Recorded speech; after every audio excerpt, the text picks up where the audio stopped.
Hello and welcome to What the Fox podcast. This is one of the co-hosts, Amber Ross, here with just a brief message before we jump into this week's episode. I wanted to pop in and just remind you that right now we are taking a little bit of time to bring in some throwbacks of our fan favorite episodes as we create some mental health space this summer. And as part of that, we want to remind you that What the Fox podcast is sponsored by Therapy Appointment.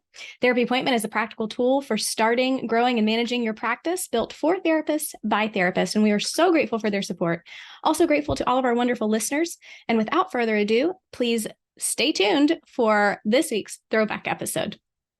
When you don't take time to look at it through other people's eyes, take some time and reflect on what you believe in your soul. Cause that is the key to life. You gotta let the negativity go. Hi, What the Foxers. Before we get started with today's episode, we just want to give a gentle trigger warning, as today's episode does include a guest speaker who shares her personal experience that does involve domestic violence as well as violence as a whole. So with that being said, we just wanted to give you a heads up before you get started today, but thank you so much for tuning in to What the Fox podcast. Hello and welcome to What the Fox podcast with your hosts, Lindsay Fox and Amber Ross. As a reminder, today's podcast episode is sponsored by Therapy Appointment. Therapy Appointment is the practical tool for starting, growing, and managing a practice. So today we have the lovely Ashlee Erti with us today. She is actually one of my colleagues over at New Beginnings Wellness Center, and we have her here as a guest speaker to really dive into the world of gratitude by sharing her lived experience as a human first, therapist second, third, fourth. There's so much more to her than that. Yes, 100% yes. We're more than what we do, right? Yes, absolutely. So one thing I love is that, Ashlee, I would love for you to just sort of share how you identified yourself in that initial. We asked all of our guest speakers to kind of jump into like an initial bio, and I'm wondering if you can kind of share what you said in that with us for starters. In my bio, oh goodness, now my brain's I'm gonna have a complete brain fart. Of I course. can share it with you if you don't remember the exact thing, but there was something about it that stood out to me. That would be No problem. Thank you. So Ashlee had said, I am a young mother who decided to choose success over being a statistic. I managed to turn my barriers into benefits, pain into power, and self-doubt into self-confidence. I'm sorry. All the snaps for that. Yes, ma'am. Oh, I sound good. I was like, wow, I sounded really good. Man, you did. Yes, ma'am. You sounded fabulous because that's just who you are. And I love that because whenever I read this bio, my initial thought was, you know what, Ashlee has so much to offer, and there's so many different facets of her life. And not one piece of her like 2-sentence bio did she even begin to mention her role as a therapist or as an entrepreneur or all these other things that we're going to get into later. Yes. I felt like just my bio, I really wanted to capture just who I felt I was as a person outside of just like my roles or anything like that. Just like really what I stand for and what I feel like if I was to write, a book about me, like what would be my main focus and what would I want people to take from that? And that bio really just kind of, it speaks to that. It sure It does. It's powerful. Absolutely. Mm-hmm. So as with all of our guest speakers, we kind of dive in by saying, okay, let's kind of look at family of origin first, because when we kind of think about where we began in life and, if we're fast tracking to where we are today, it starts with the beginnings of our life and sort of like our family culture, our upbringings, the shared beliefs that were bestowed upon us. So I'm wondering, before we dive into, the part of your life, which was like teenage years that changed everything for you, can you kind of share a little bit about your family culture for starters and sort of like what life looked like as a young Ashlee? For sure. I'd say I came from a pretty cookie cutter background. I grew up with a 2-parent household. My parents have actually been married for 35 years. They just celebrated their anniversary in October. I had 2 younger siblings. We pretty much had like the house with the picket fence and the dog. And, my parents, they didn't drink, they didn't smoke, they didn't party. They went to work every day. We had a really stable environment, very secure. So it was interesting how I still managed to go on another path. But overall, like, I really grew up with really wonderful parents that just really, were very stable, very secure, and I had really great relationships with them growing up. I mean, That's obviously wonderful. there was the regular like quarrels and stuff like that, with one another, but overall I had a really great upbringing. So it's kind of interesting how I managed to step out of that and still make some not so very good decisions as a teenager, but Congratulations on being human. yeah. Yay! That's kind of what I was thinking. I'm like, man, we all have choices. Yeah. And that's what being a person is. So, hey. Yeah. Well, I kind of love, I thank you for sharing that, because I Mm, think that as we get into your story, a big part of this podcast is questioning social norms and breaking barriers. yep. And a big part of your story in of itself is the fact that maybe the way life played out for you, it didn't fit the quote unquote stereotypical mold of, Yeah. the shoulds, so to speak, of how you should fit into XYZ. But you have carved out a beautiful life for yourself, for where you are today, which is why we are heavily leaning into gratitude for this month. um, but I would like for you to kind of share a little bit about what was it that happened in your teen years that uh, changed everything for you? My environment, my choice in friends. Mm, It was funny because growing up, people would always say to me, my friends that I was hanging out with at the time would say, like, why are you hanging out with us? Like, it doesn't make sense. Like, the life, the parents that you have, like, the life that you have, it just didn't really align with like what I was currently engaging in at that age. And it was just funny. But yeah, the environment really just kind of shaped who I was at that moment and the choices that I was making.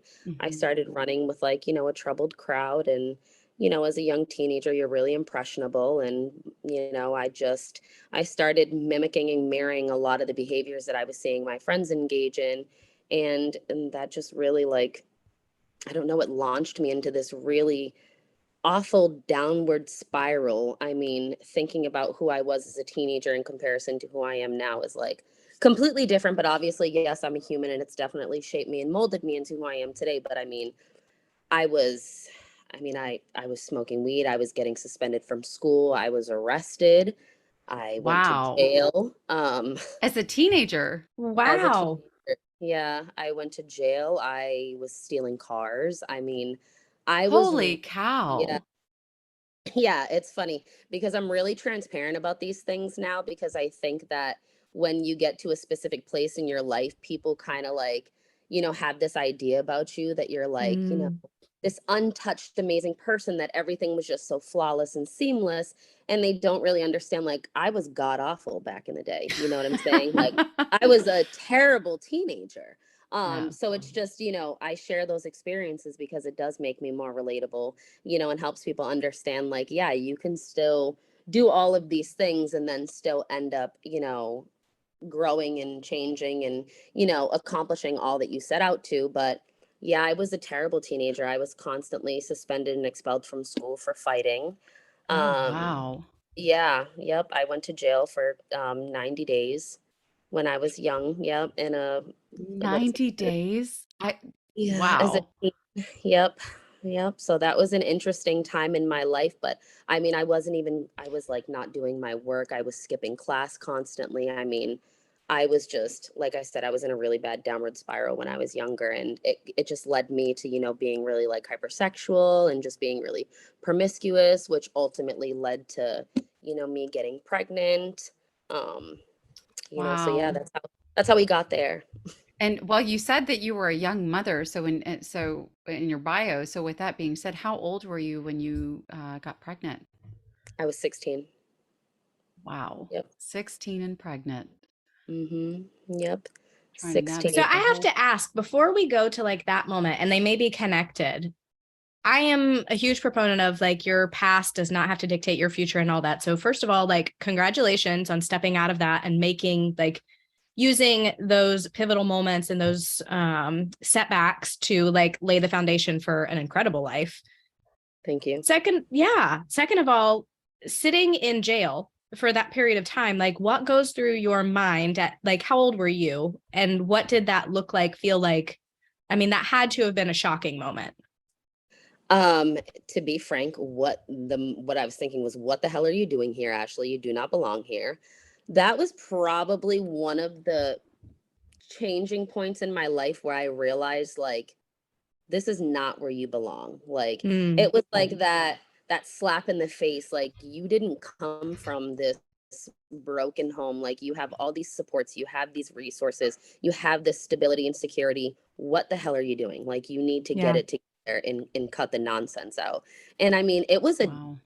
god awful experience. I mean, you're like completely violated, you have to, you don't have any privacy. You're locked in your room, until unless you have like rec time or things of that nature. But it's just like you're around a bunch of troubled, young women that are also struggling in whatever places they are. But I think learning about them more and realizing the environment and the background that they came from, it was just so different from me.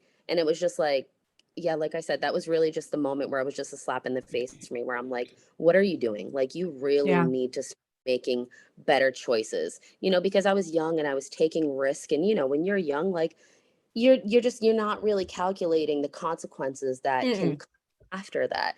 And I think Mhm. that I just got so addicted to the fun and the risk Mm. taking that I wasn't really considering the consequences. And then I had to obviously experience a really big consequence, which was just like, got to get it together, girl. And Yeah. it was pretty intense. It was awful. But one of the counselors there looked at me and said, I just know this will be the last time you ever come through this door. And it was. That's It was powerful. the last time. It was the Wow. last. This is a counselor for the facility where you were staying for 90 Yeah, days. one of the res counselors, yeah. Yeah. Looked at me and said, I know this would be the last time you ever come through those doors. Because realistically, like with Oh. DYS, like it's a Mm. cycle. Like once you go in, it's constant. I mean, there was girls there that were just like, they Mhm. do 5 months, they would be back in a month. And she just looked at me and she said, I know you'll never step foot in this building again. And I say, you're damn right I won't. You're like Wow. And claiming that, manifesting that. Absolutely, this is not happening again. Yes, I mean, whew. never again. wow. And all I can keep thinking about is like as describe being from a cookie cutter home, I'm just thinking like what in the world was going through your parents' minds of like just like Yeah. like how where did this come from and why is this happening? I just can imagine how much this shook so many different elements of your foundation in that sense too. Absolutely. They were Yeah. really disappointed. And I think Yeah. that disappointment too was like really hard for me to deal with, because I think that anger, like whatever, but like having your parents be genuinely disappointed in you and the choices that you made, that was another, like, slap in the face for me. Like, Yeah. you have to start making changes because your parents do not deserve this. Right. Well, So so I mean, at this point, then you found out that you were pregnant at mhm, 16. mhm. So, what went through your mind when this happened? I'm assuming this was like around the same time that maybe you got out of jail or what have you, around the same kind of time set. So, like, how how how did you cope with that, and what went through your mind when you found this out? So it was about a year after, and I mean, I was starting to make better choices, but I was still on a slippery slope. And, I still was not doing very well in school, skipping a lot of school, just like making really, you know, not so good decisions. And I actually was going into work because I had worked at Price Chopper at that time, and my mom had dropped me off. I was starting to like sleep more. I was just really cranky. Like my mood was fluctuating significantly, all of those things. And she just walked in with me to work and was like, I need you to take a pregnancy test. And I was like, super defensive, like, just like, wait, what are you talking about? Because I had no idea. I Wow, had your no idea. mom is who suggested Mom this knew. over you. Yeah, she really did know, Wow. because I had no idea. So she walked in, she bought a pregnancy test, she made me go into the bathroom stall. I took taken the pregnancy test, and I remember I just sat there on the seat, just like sitting there holding the pregnancy test as it said positive. And I remember that this wave of nausea just hitting me, and I Oh, wanted to Mm. puke. And my mom didn't say, she didn't knock, she just said, it's positive, isn't it? Oh And my then I was just like, gosh. I even can feel myself like I'm getting triggered. But I was gonna say I have chills right I now. do That too. that had to Yeah. be yeah. just all the feels. So it was Wow. just difficult, and we obviously like I ended up having to leave work because I was like distraught. Um, Yeah. I was crying, and the worst part about it is that my mom didn't like she didn't emotionally react. She was just like Mm. stone cold. And like the iciness that came over her literally gives me goosebumps just thinking about it, because you could just see how disappointed, and I almost felt Mm, like she was like repulsed. That's a Yeah. really strong word to use, but like in the yeah. moment, that's how I felt, like I was being rejected and I like repulsed her. And she struggled with it significantly. Um, and really like didn't even talk to me for like weeks, like very bare minimum conversations. But Mhm. um so yeah, that was a really difficult experience. She was the one that kind of called it out. Um, and Before you even then knew. I mean, that's wild. That is a Mama mother was for paying you. attention, y'all. Yeah. Mama was I really, on it. Like, she knew. And I honestly, I had no idea. But then again, I was 16. Like, yeah, there's no Mhm. you know what I'm saying? way. Like, I wasn't paying attention to that. I was just out Yeah. living Yep. this life and not really calculating the consequences that could accompany these things, Right.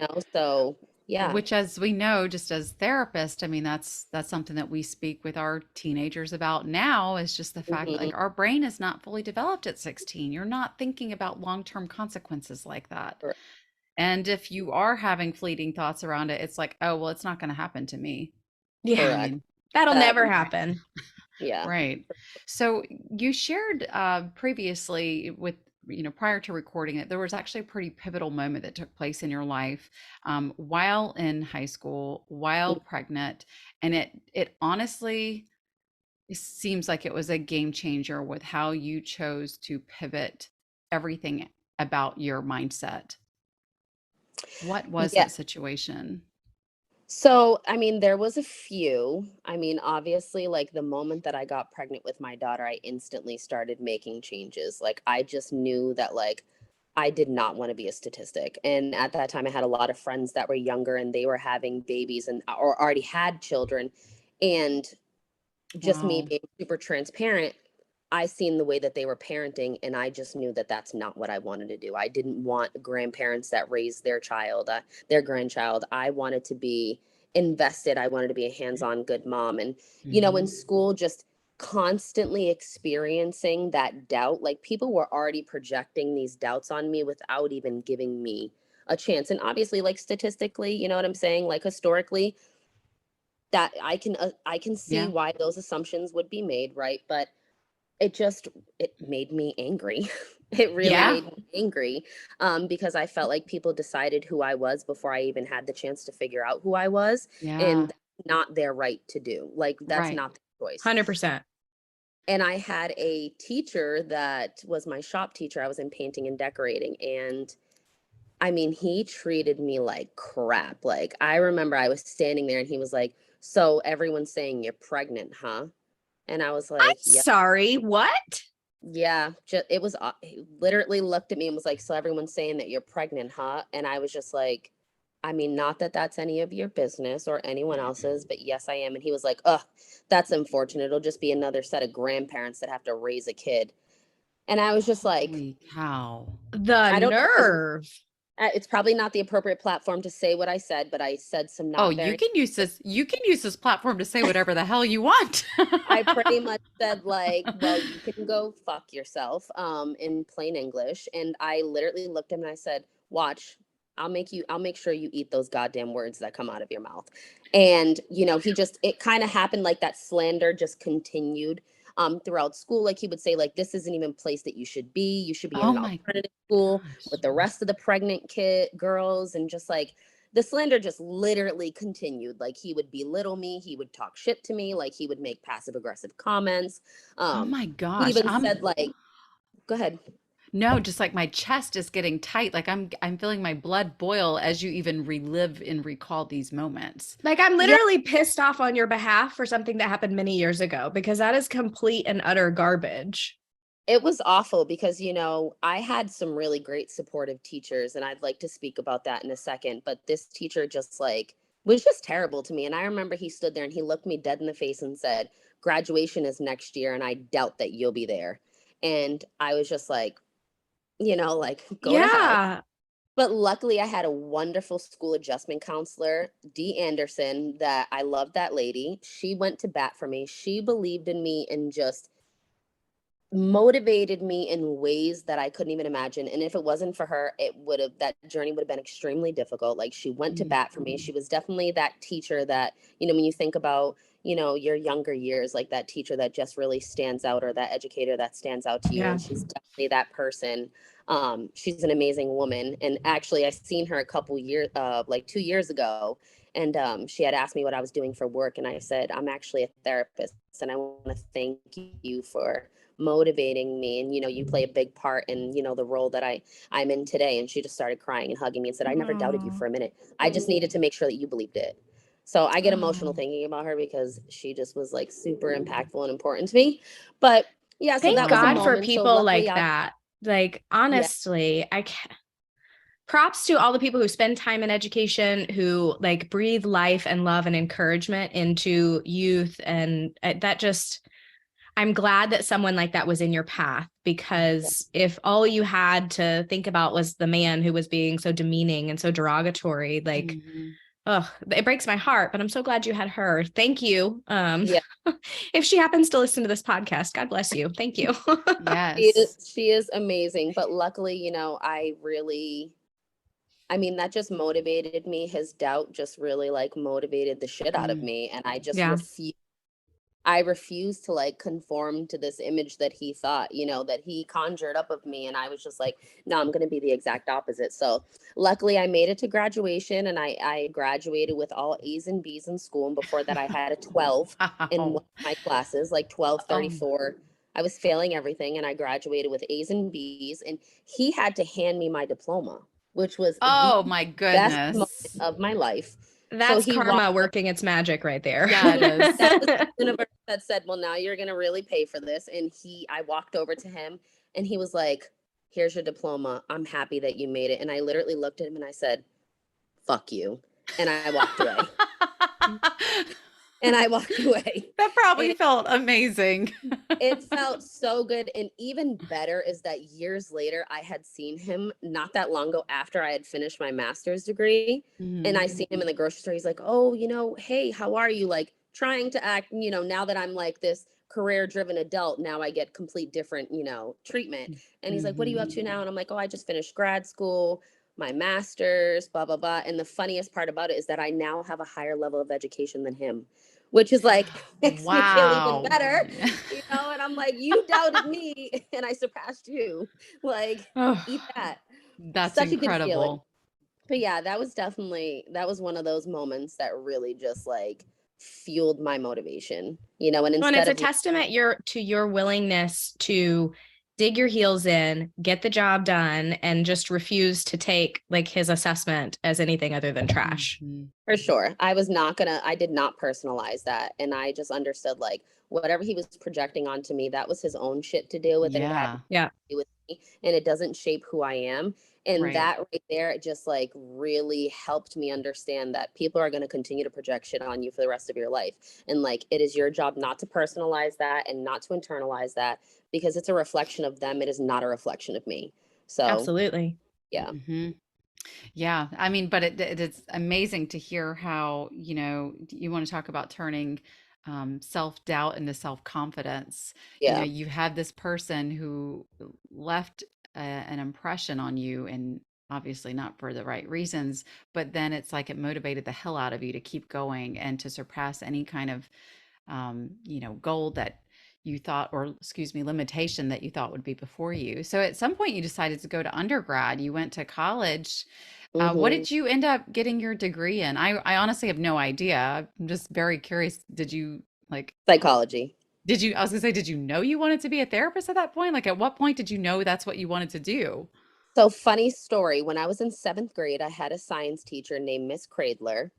And she always used to say to me, because at such a young age, people always used to just like want to talk to me, come to me for advice and just talk my ear off. And I used to enjoy it. I used to love helping people work through those things. And I I And think this go is ahead. probably how you attracted your friend group then probably leading into high Yeah, school is that you yes, were being their therapist. correct. Okay, it's making sense now. Yeah, and Got it. she wrote in my yearbook, she said, you're gonna make a great therapist one day. Love, Miss Cradler. And it's so funny because I've been trying to find this woman to let her know I am a therapist You now. were It right. happened. Like it really happened. You really spoke that into existence. So it was just so funny. But Wow. this has just been something since I was very young that has just like continued to grow, and I've continued to nurture it, and then I turned it into a career. So That's incredible. yeah. I'm always curious what leads people to go into like therapy and psychology as a career path, because like it's fraught with challenges, and it's a very unique position to help people, but also be like frontline to some really hard events and just challenging situations. So I can see, obviously, you were completely set up for success to do that, given your history of dealing with people and how you manage situations. But I appreciate you sharing that. Yeah, I mean, I think that my choice to become a therapist is, a little bit deeper than that. It was more so like I've struggled significantly with a lot of my own mental health issues, and I've had to Yeah. navigate a lot of things independently. And I had made a promise that if I could help light up paths for other people, like I will do that, and I'm dedicated to that. And knowing how I felt, be feeling so alone in so many different spaces or times of my life, I never want anyone to ever feel like that again. So if I can step up and hold that really shitty dark space with you, I'm gonna Mhm. sit in it with you. I may not always be able to drain out the water that's drowning you, but hell, we're gonna sit in it together, and I'm gonna hold you up the best that I can so we can both stay afloat. And Mm, it's just I don't ever want anyone to feel alone. So, that's That's huge and beautiful. powerful. thank Yeah. you. Yeah. I really appreciate you sharing that as well, because I think that is a component about becoming a therapist is that there's all of these topics that I feel like are unwritten rules that we're not supposed to talk about. And the Hmm. truth of the matter is, many therapists become therapists because they have navigated significant hardship in their own life or have witnessed someone they care about immensely suffering from their own hardship pertaining to mental health or whatever it is. Um, so I think that it is good to kind of break that stigma as well, because I have heard so many people, whenever I'm really, honest and cavalier about my human experience, people are like, wow, I thought therapists had it all together. Like I thought they had like it's like, yeah, you hear Ashley laughing. Because you're not human, because therapists are not human, right? You guys are superheroes. I mean, you are 100% superheroes with superpowers. But that doesn't It's mean you don't like, get your own human experience too. right. It's Yeah. like, well, yeah, we might compartmentalize stuff so that we can support our clients, but we're still human. We're Correct. still experiencing our own lives and navigating our own hardships. And frankly, that's sort of an excellent segue to where we're going next in your story, Ashley.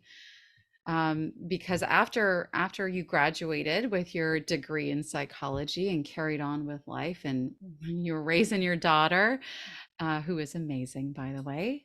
Thank you. Uh, She is the best.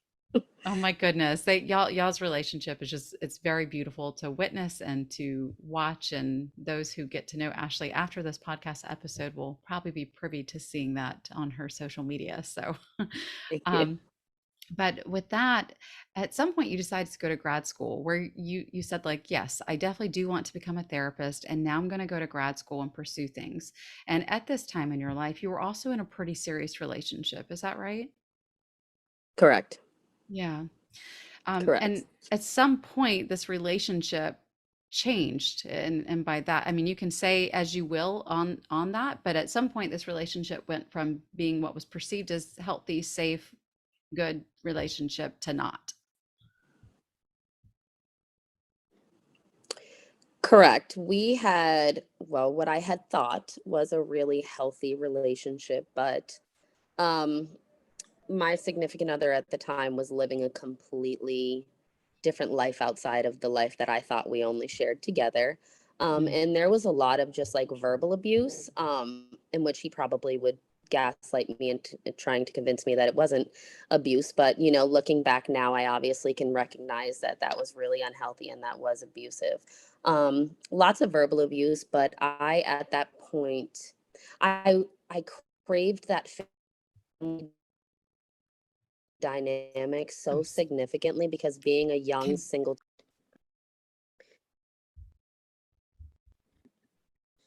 So I craved that family dynamic because as a 16-year-old mom, 16-year-old single mother, I thought that having that family dynamic was never really going to be achievable for me. It just felt like something that it was just so far in the future, or if it even existed for me.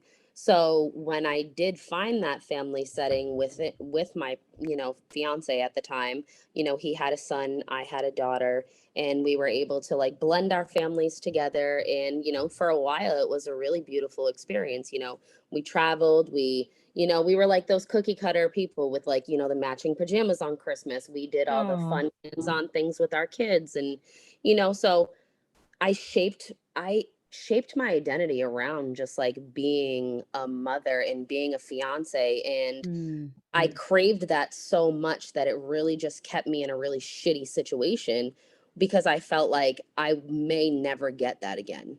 Um, the blinders were on. It sounds yeah, like you were so in love with the idea of developing your own cookie cutter dynamic that like you were raised in. I mean, it was just correct. you had that opportunity. It becomes very easy to kind of make excuses for some of the unacceptable behavior around us. yep. Correct. And because I did grow up in that household, right, where I had parents that had a healthy marriage and all of those things, so it just made me feel like I really wanted that.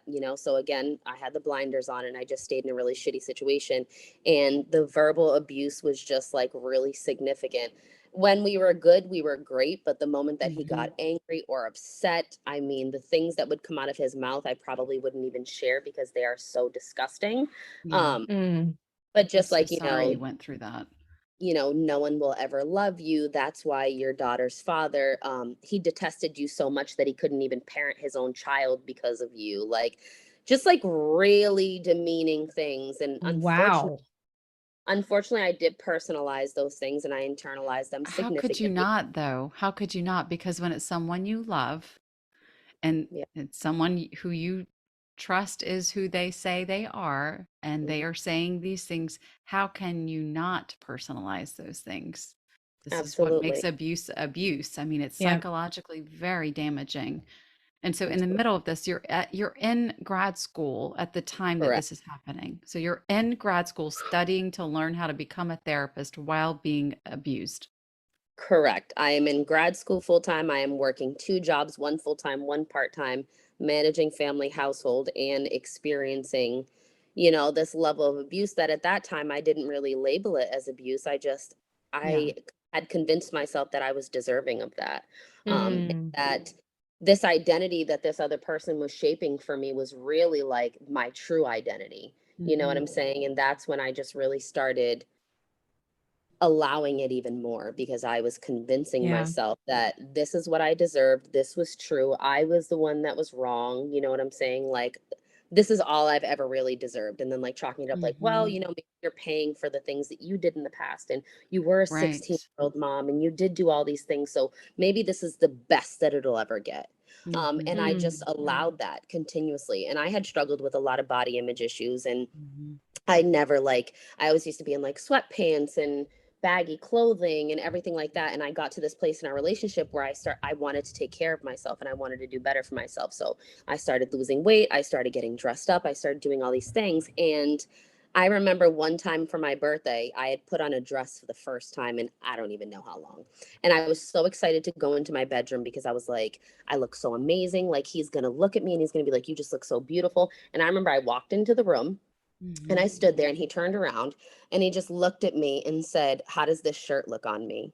And I was like, Ugh. you look great. And I remember I walked out and I turned around and the tears were like welling up in my eyes. And I just literally broke down. And it was just like little moments like that where it was just like, wow, like I should have never allowed myself to endure those things. And Yeah. it just got progressively worse. And it ended up in, domestic violence where, one night we got into a really heated argument.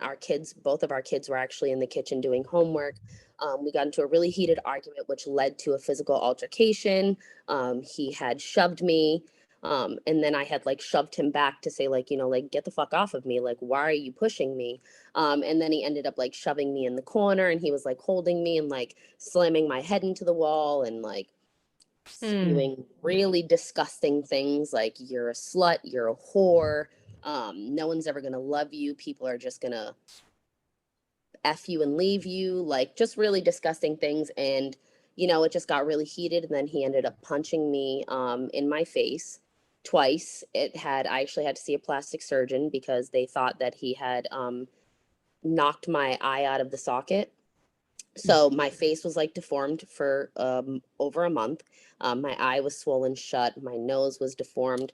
I couldn't open up my mouth all the way because my jaw, and like my daughter and his son were in the kitchen, and my daughter had taken his son and like they hid in the bedroom.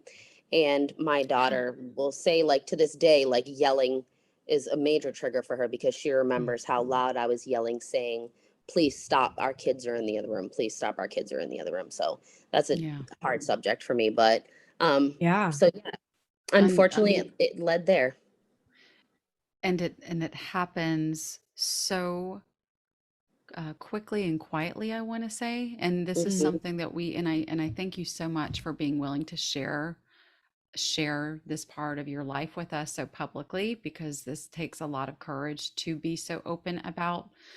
And as I'm hearing you say this, I'm also picturing like in understanding in the back of your mind your internal dialogue and what you had been kind of feeding yourself from the core beliefs that were established at a young age, going back to the shop teacher in high school of, this is the best you'll ever get, this is what you deserve, that you are unlovable, that you are not good enough.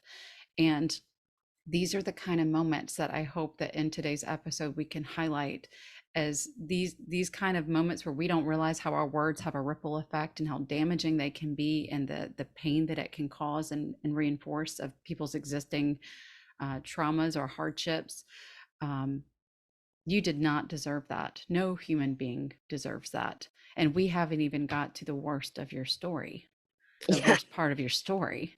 I know Amber, you're not aware of this piece of her story, but we are going to talk about the fact that Ashlee did get out of this relationship. Correct. And before we kind of get into that, I just want to share a general statistic that it usually takes people 7 attempts to leave an abusive relationship before they are able to leave successfully and live through that. So, with that, Ashlee, how many times did it take for you to successfully get out of that relationship? Once. He hit me once. I packed my shit and my daughter's shit. I left and I never went back. Once. Wow. And it took me once Wow. because I have a daughter, and I don't want to get emotional, but you are allowed to. Again, you have our we permission. Are human. Yes. We are human first. We are human first. And this is a very, very intense subject. I know this is deeply personal because it does involve your daughter, and you have fought fiercely to protect her your whole life. So it is okay to sit in that space. Feel your feels, girl. I had to take an account that your kids do not do what you say, they do what you do. And if I wanted to raise a young woman that valued herself and, just valued herself and just knew who she was and was so confident in that, and I needed to role model that. And I knew that in order to do so, in order to show her what it was to be a strong woman, I had to step into my strength in that moment. And I needed to say, today was the day, I was done, and I'm never going to look back no matter what, because I needed my daughter to understand that no one ever has the right to treat you like that. I'm sorry. Take a minute. That's so powerful and so incredible. And what a gift to yourself and a gift to your daughter to be able to take control of that moment and remove both of you from that dangerous situation. I mean, I can only imagine. Yeah, and I mean, it's tough because, the image that he has been able to project onto other people was this like ideal stand-up guy, amazing. So, the version of me that he gave to me, Sure. no one ever seen, so it was so hard to believe that this level of ugly and evil existed within him, because the image that he Yes. projected onto everyone else was this amazing guy. And I was a contributor to that, right? Because Well, I also sure. projected this amazing, wonderful image of him. So when it came time for me to actually tell my story, it was like, oh, she's being dramatic. It wasn't that serious, or I can imagine him doing that. But, you know, I say all that to say this, like, it was one for me, and I was lucky because it's not usually like that for many Yeah. women. And Mhm. that's why I say that my daughter is my lifeline, and she motivates me in ways that I can't even begin to put in words, because there's just not any words that exist to encapsulate the level of motivation and the strength that she provides me with. And it was one and done. The only time that I stepped foot back in that apartment was to clean it out and get my stuff. And that was it. And that Which was the is last time that, that was it for that's us for almost which 9 is years. I mean, that's incredible. It's incredible that you were able to get out at the time that you did, and that it was a one and done type of situation. But it wasn't entirely done, which we'll come to. Um, with that being said, for our listeners, the most dangerous time for a survivor or a victim of abuse is 18 months after leaving their abusive partner. So, Ashlee, while you did get out of this relationship, something happened within 6 months of getting out of this relationship, while again, you were working back to being a single mother, doing grad school, trying to manage all the things while coping with your own trauma, and trying to do what you could while in survival mode, which we know you cannot process trauma while actively going through trauma. So, what happened within the 6 months after you left? So this actual incident that we're going to touch on actually was not inflicted by him. So this was just another traumatic event that had followed up 6 months later. Thank you After for clarifying that. I did not realize that. Thank you so much for clarifying that. No, that's okay. But it does kind of tie into everything and just the trauma that I've experienced moving forward. After I had separated from him after almost 9 years, we were engaged, and, I experienced that traumatic situation with him. I went into the most deepest, darkest place of my life that I was truly struggling with, and I had started to continue to spiral. Um, I'm a social drinker, on just like birthday occasions, etc. But I had started to like just kind of tap in and engage into that risky behavior all over again, like drinking more frequently, going out more, just kind of living in that fast lane, because I had felt so dead inside that I was Yeah. doing things to make me feel alive again. And obviously that was very risky. But I was just engaging in things that just were making me feel alive again. And unfortunately, that meant that I was making really not so great choices, Yeah. which had ended up result. Go ahead. I was just gonna, self-medicating is something I think every single human on the planet has experienced to some degree. Maybe not with substances, it could be with sex, gambling, gaming, you name it. Um, Self-medicating is a lot easier than leaning into the painful as hell moments of healing, and you have to be in the right space to do that. And so it just sounds like you kind of went back to what was familiar, not necessarily what was healthy, but familiar in the context of, what the kind of behaviors that you laid out for us in terms of high school, just Yeah. kind of going back to, kind of partying or fitting in that sense, to kind of deal with what you were going through, which is really common. Hmm. Yeah, absolutely. Because I mean, I didn't know who I was at that point, and I was trying to figure it out, and I was hanging around with crowds that were really reinforcing how I was feeling in that moment. I Yeah. wasn't really hanging out with my regular group of friends because they were all still doing really well in healthy relationships. So instead, I was engaging with people that were, Sure. spiraling too, just to reinforce my behavior and kind of validate me, like, hey, it's okay because we're all doing shitty things right now. Yeah. Yeah. Um, Well, shame has an amazing way of influencing how we live out our lives. I mean, absolutely. that emotion is very powerful. Absolutely. So I had, just experienced that traumatic event with my ex, and then 6 months later, I ended up being stabbed multiple times by I wouldn't use the word friend, but what she was actually a friend at the time, which obviously she was extremely unwell. But I was not, aware of that at that time. And we had ended up going out to actually celebrate one of my friend's promotions at her job. And this girl had accompanied us. And I was already starting to distance myself because that's when I was starting to step out of that toxic phase because I realized like, you're going down this dark path. You're on this bender right now. You really need to get off. So I was aware enough to realize that that's not where I wanted to go again. So I was separating myself and cutting ties with people that were still engaging in those behaviors. And she happened to be one of them. And, we ended up going out and a verbal argument ended up taking place, which had turned physical, which had resulted in me being stabbed multiple times, which I'm sure you can see the huge scar on my throat. I don't know My how visible it is. gosh. Wow.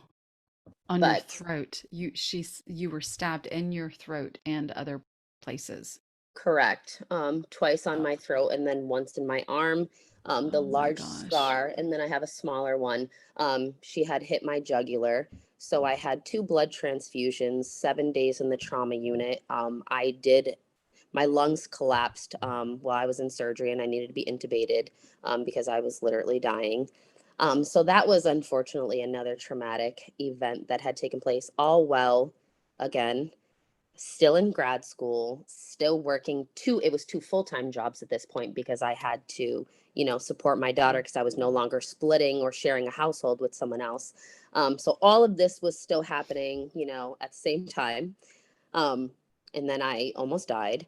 Thank God I did not. That was definitely a turning point in my life where I was like, this is again just reinforcing that the notion that I already had in my mind that this is not the environment that you need to be around and you really need to like get back on track again because Yeah. I had fallen off track, which led me into this, obviously a predicament that almost resulted in me dying, which was unfortunately those choices directly impacted my daughter and put her in an experience where she experienced trauma for a second time right after that DV incident, and then me almost being stabbed to death. So that was really traumatic for her, obviously. And that was I don't really know how to describe it because I can't really say that I fully healed from that situation because unfortunately I was still in survival mode and I mean I literally was stabbed, almost died, and I was supposed to take 12 weeks off. That was the recommendation for healing, not just physically but mentally as well. Yeah. I went back to work, both jobs after 2 weeks, and back into grad school right after literally almost being stabbed to death. I took no time off from anything because life didn't grant me the opportunity to be able to Yeah. slow down or, I didn't have that luxury because I had a child that I had to support. I had money that I needed to make. So I didn't have that luxury where I could really heal. So Which trying to process all of that at the same time while still, you can't.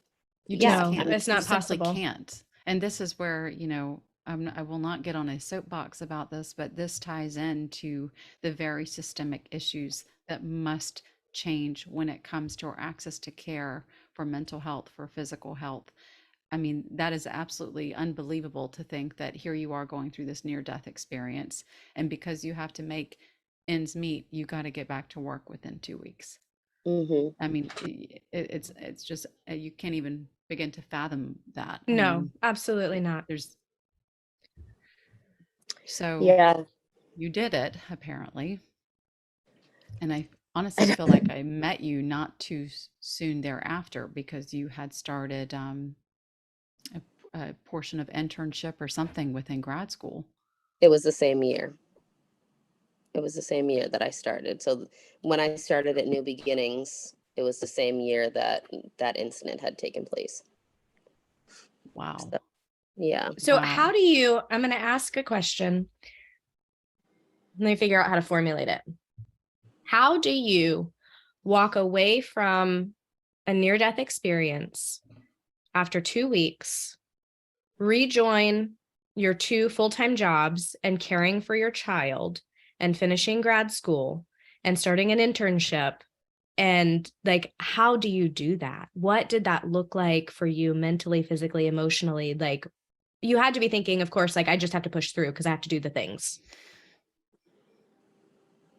But I guess my question is, like, how do you go from that to where you are now? Like, what was that point of, I'm no longer just going to survive. I'm no longer just going to push through because it's what's expected of me.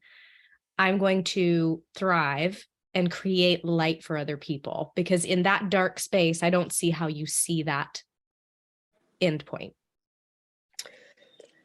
During that time, I definitely dissociated a lot. I felt like I was a robot living in a dreamlike state where I was just going through the motions every day, just getting what, doing what I needed to do, and just like, doing the same thing over and over again. And I was really just avoidant. I mean, I wasn't feeling my feelings, but again, I wasn't granted that luxury to really be able to process it in real time and just like Yeah. filter it out and heal from that while I'm going through it.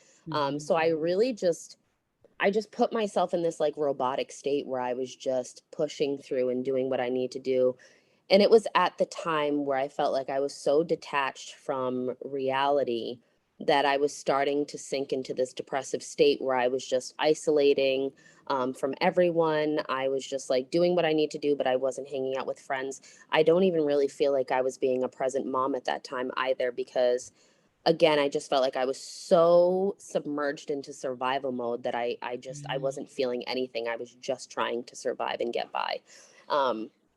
And just And of note, and I'm sorry to interrupt here, but just for a timeline for our listeners to piece together, this was right before the pandemic, basically. Mhm. So you had entered your own state of, just to your word choice of, being disassociated most of the time, very depressed, being robotic, just trying to get through, very isolated. And then the pandemic hits, which isolates the entire universe. Yeah. Yes. So it just really felt like, I mean, excuse my language, but a real like what the fuck moment. And when does it end? Because it was just Thus, back. what the fox? Yeah, Yes, that's exactly. exactly. Those are the what the fox moments, friends. Oh, It was just back to back, but it really just continues to tie into my daughter, because the moment that I feel like I'm not being a good mother to her, it always is my wake up call, and Mhm. she always just breathes life back into me without her even noticing that she's doing so. And I have to say that I have this ability to, when I realize that I'm really so close to the edge and I'm about to jump off, that I can pull myself back. And typically, I always say that my daughter is my anchor. She has kept me here in many ways, like literally. I mean, after I was stabbed, I remember the nurse when I was laying in bed and I was literally dying, and they're all working on me, and the nurse said to me, like, she was trying to keep me awake to stimulate me, and she's like, do you have kids? And I wasn't really coherent. I was like, I have a daughter. And she was like, well, I need you to think of your daughter right now, because I kept saying, I want to go to sleep. I want to go to sleep. And she said, baby, you can't go to sleep. She said, I need you to think about your daughter right now, and I need you to fight for her, because those eyes need to see her again. And like the strength that comes from that, and the way that my daughter has literally kept me alive in every way, shape, and form. So I pull to her, and I wish sometimes I didn't have to lean on her so heavily, but I pull so much love and strength from her, and she literally just keeps me going, and she keeps me alive. And that really just put me in this path where I'm like, I need to be the best for her, and I need to be the best for me too. And I think that was another moment, right? Is that when you're a mom, you live for your children so much. And I realized that sometimes only living for her was also a disservice to her. I needed to live for me, because how can I teach my daughter to live if I'm not living? Right? I can't just shape my identity so closely around her and shape it so much around her that I'm not actually living for me, because then how am I teaching her to live for her? So I'm sorry. that's okay. Let's Full take a stop. pause. Ooh, that is so powerful and so true. And all I kept thinking while you were talking is that, God really sends angels in all shapes and sizes, right? Like, clearly your daughter is that angel for you and that guiding light to keep you here in this moment. And I will Yeah. apologize. My face is No, leaking. that's okay. Jesus. Your eyes a little wet over there, Amber. Man, my whole face is wet. I got the ugly cry going. Oh, It's a girl, trust me. it is a powerful part of your story, and what a gift to yourself, and how you can create such a wonderful bond and wonderful story for your daughter to show her, like, yeah, life can be shit sometimes.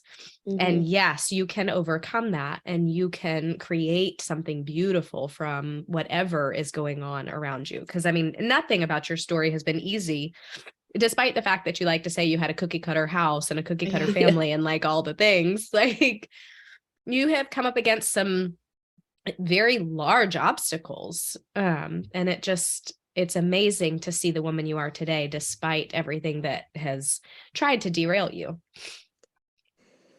Thank you. Sorry, that's like such a hard subject. But yeah, I just made the choice to continue to push through, and I realized that my ability to adapt and adjust and transform into whoever I need in that moment is unmatched. One thing I have is this level of resilience that has literally kept me in the game and saved my life, regardless of the shit that I've experienced in my life.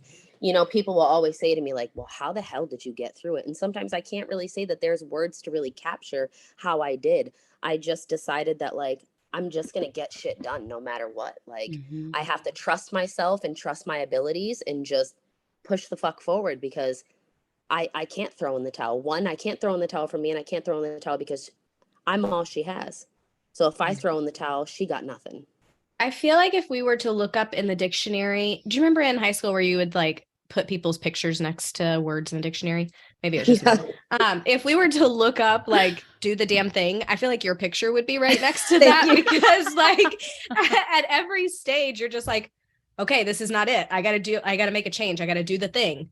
And it's an incredible ability to be quite literally in the shit and pull yourself out of it. And I mean, that's like all of the snaps and claps and all the things for you, because that is just outstanding. I mean, it has not been easy, and it has come with literally like trying to commit suicide, with binge drinking, being hypersexual, making risky decisions. I mean, it is not this fucking ideal way that it's happened.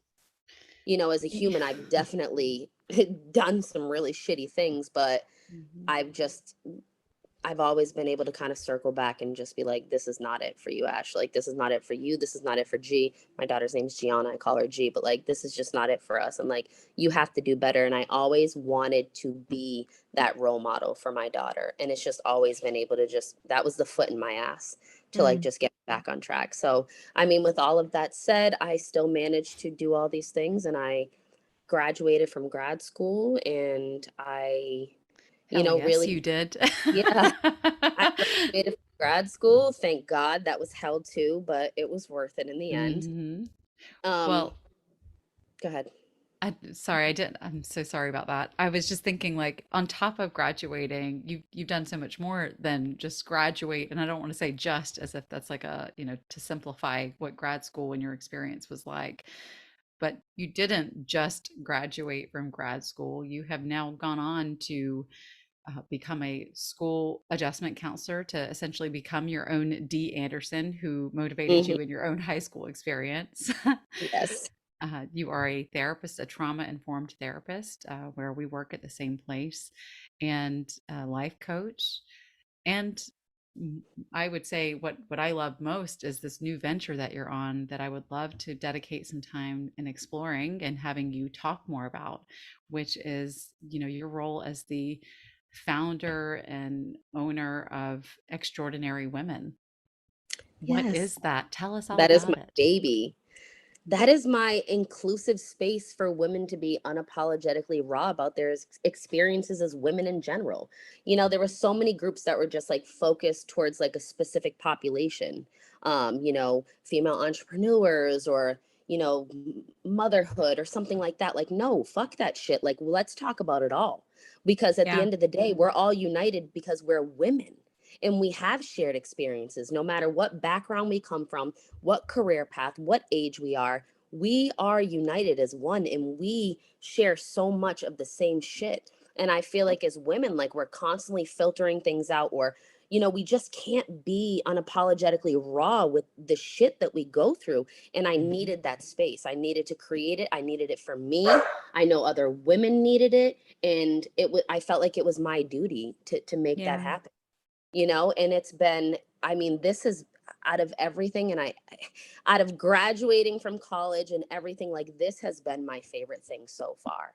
And it's been so beautiful to create this space where women just say whatever they need to say, whether it's, I mean, I've had women that have never told anyone that they've been molested or raped Mm. speak for the first time in a group of 20 women, sharing their story, like, just, I mean, sharing the ugliness and just feeling so safe to do so and being okay with being vulnerable. Mhm. I mean, I get goosebumps because it's just been such an amazing experience for me. And watching these women, I mean, these women have come, I'm sorry, my dog is barking. These It's women okay. have come and they have been like, I've always wanted to go back to school. I attend your group. I just started college again. Or I left that ex, or I had that conversation with my boss because he was trying to lowball me on my pay rate. And I found inspiration from your group. And now I'm like, no, fuck that shit. Like, I need to be paid this. Like, the inspiration. And it's not even just what you can gain from it, but it's also what you can give to other women, and just being able to share those experiences with one another unapologetically and just being so raw and uncut with it has just been such a healing experience for myself and everyone involved. And I mean, I am just so excited, and I'm so happy that I've been able to create this space for other women.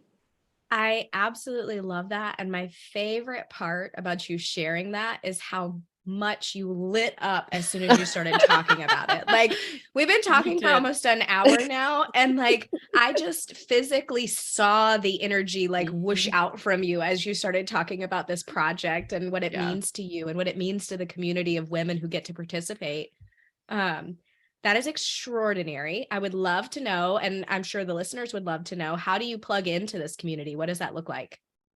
So I will admit I'm not that tech savvy, so I do not have a website or anything like that, but I do have a Facebook page, Extraordinary Women, which I share updates about our groups, or, just create like content where we can kind of go back and forth with one another and discuss maybe topics or experiences that we're having that week, or whatever the case may be. I did have monthly groups, but it was, kind of a lot doing the monthly groups. So me and the members that attend had decided to do bi-monthly groups, which was like Yeah. totally okay. So we have bi-monthly groups the third week of every month, which is located, it's at 1 p.m. Same time, 1 to 5. We always go over because we never know how to stop talking. Um, That's but amazing though. That's a great time 1 to 5 and then some rollover is fabulous for in-person meetups, right? This is in yes, in person person. in Worcester. Yep. And I mean, the group size has definitely fluctuated. We went from 40 to 10 to 20, etc. But the quality of the group, regardless of the numbers, has Mhm. never changed. Of Whether course it's a not. small They're group or extraordinary women. yeah. So it's been amazing. And we do fun stuff. I have a professional photographer come to just kind of capture some really powerful photos of us. He is a male, and I was very strategic in my choice with choosing a male photographer to capture these powerful moments as women, because once upon a time, that would have never been a thing. So having a man, first of all, I hired him. So having a man, right? I hired him come take these pictures of powerful women that are engaging in such, serious topics and stuff like that. I feel like there's just so much power in that. In order for us to really change the game too, we have to Mhm. make it inclusive, bring these men into that support women, so we can change these ideas surrounding women and all of these things that we're discussing in our group. So that was really amazing to see, and my group members love having, the man, and he's like serving us drinks and I love fixing plates for us it. and doing He's all these serving things. you guys. He's Yeah, serving he's you amazing. guys. I He's like that. amazing. Yes, he's Rodby photos too, so he's absolutely amazing. He's like the best photographer, but he does leave once we start delving into like Yeah, of the course. really serious topics, just because it is a safe space for women. But overall, he's amazing. Yeah. But yeah, And it's just the best. so, for our listeners, I do want y'all to know that Ashlee is located in Worcester, Massachusetts. So, that's central Massachusetts if you're not familiar. So, all you New Englanders, please look her up on Facebook. We will include the page in the show notes so that you can do that. And I also just want to insert a quick plug about how Extraordinary Women is doing their first ever Christmas toy drive this year, and that you guys are accepting both monetary donations as well as unwrapped gifts for y'all to distribute among the community. And if y'all have any questions on how to connect with Ashlee or to contribute to this process, can you please let them know what number they need to text? So you guys would text 774-312-8908. And that's my Okay. direct contact number. Wonderful. So 774-312-8908. And that is for the Christmas toy drive that Extraordinary Women is, for overseeing for the holidays, which is amazing. So, I mean, it's like, no wonder you haven't had time to do this monthly. It's like you are managing so many things. You're a therapist, you're a school adjustment counselor, you're a life coach. You've got this support group going on every 2 months. So, I mean, you are changing the game, and you are also creating that ripple effect in the community in a super powerful way. I am so hella proud of you on so many levels to see, from the day that I met you to where you are now and how far you have come it is extraordinary. Thank you. And it's been a ride, but ultimately the view from here has been really beautiful. And I'm happy to be able to share this really raw, uncut version of me with a large community, just to help people realize that like the shit that you went through doesn't define you, and you really can pull through, and you can turn that ugly into beauty. And it's all good. If you want it, if you're hungry enough, you'll get it. Amen. I love that. Thank you so much for sharing your story and be willing to let us kind of step into that with you and step through it with you to really understand what you've accomplished, what you've been through, because I think it's so important for all of us to remember what we see on the outside has very little to do with what's actually happened underneath, right? Yeah. So I love that. Your story is absolutely powerful. Your daughter is blessed beyond measure to have you as a mother. I know you've spoken about how blessed you are to have her, but that is definitely a two-way street, my friend. Mm-hmm. I think she knows that, and it's she didn't always, but I think it's been amazing to watch her just really appreciate me and just really starting to understand the shit that I've put into this, for the both of us. And, not that it's ever about her, but, feeling like she needs to repay me or anything like that, but just having that acknowledgement and understanding, like, life hasn't always been easy for mom, but mom always made it happen. That's right. Well, as she gets older, as we know, her brain is starting to catch up. I mean, she's now preparing and looking at different colleges and all that stuff. So it's like she's starting to grow up, and she's starting to see mom as a human, mom as a woman, mom beyond her role as mom. Yes, and I'm glad that she loves this version of me too, because that has been so important to me. Your kids get old enough and they start realizing who you are as a person. And I wanted her to be able to identify me as a really great, genuine person. And I'm glad that she sees me in that way. And you are a great, genuine person. Yeah, I was gonna say, how could she not? Like she would have to be blind to not see that. Yeah. Oh my goodness, what a joy to talk with you, Ashlee. Thank you so much for being here with us today. Lindsay, thank you for once again introducing me to someone really, really incredible, and just allowing us this opportunity to share in what is an incredible story.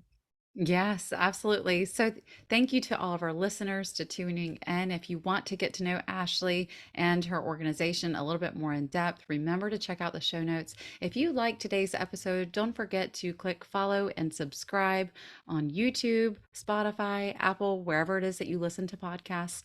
And as always, we will talk to you next Tuesday. Bye, everyone. Bye. Thanks, Ashlee. You're welcome. Thank you. And we all sing, everything is gonna be just fine. It's gonna fall into place. The sun is gonna set on your terrible day.